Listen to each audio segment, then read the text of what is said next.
data are very clear that the people who have the earliest success, they're the most likely to be unsatisfied with their lives at the end of their lives. Many people who we revere today, who had early astonishing success, they died unhappy. But we don't record that. We record their success, not the unhappiness with their life later on. Charles Darwin had his greatest successes starting when he was 27 years old.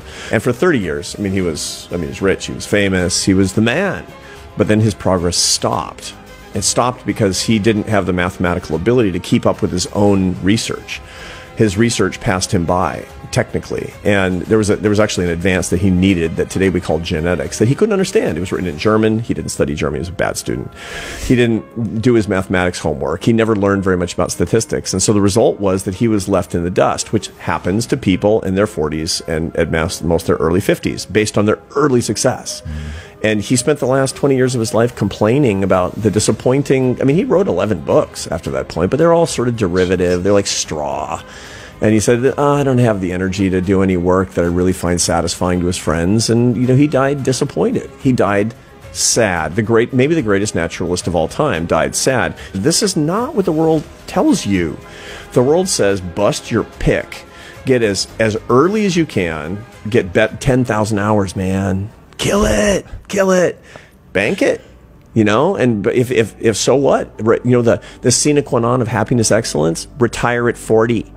Well, how many people do you know who've done that, who've actually gotten happier, who retired at 40? I know none. The success addiction that virtually all entrepreneurs, virtually all strivers have. You can be, the ace electrician and have a success addiction because we are wired to want to be excellent and to be admired, which leads you to get better and better and better at what you do. Most people think they get one curve. That's the bad news. The good news is that's not your only curve. You have a second curve that comes in behind it, which is not your fluid intelligence, which goes up, peaks, comes down. It's your crystallized intelligence, your wisdom, which doesn't have fast working memory. The innovative capacity is not as good, but it's your ability to identify patterns, to use the information in your environment. It's like having the New York Public Library at your disposal.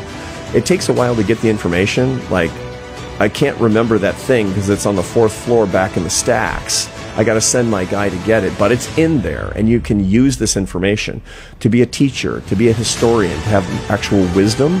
That's what you get better at for your 40s and 50s, and you can stay high in your 60s and 70s and beyond. That's your true success curve as you get older. The key is you got to walk from fluid intelligence over to crystallized intelligence. You got to walk from the star litigator to the managing partner, from the innovative startup entrepreneur to the venture capitalist, from the mathematical researcher to the professor. Those are the different curves you got to go from one to the other. And if you're stuck on the first, and if that's your vision of your own greatness, and you can't be thrown off that, you'll be chasing that for the rest of your life, even though it's in the basement, and you can't get it back.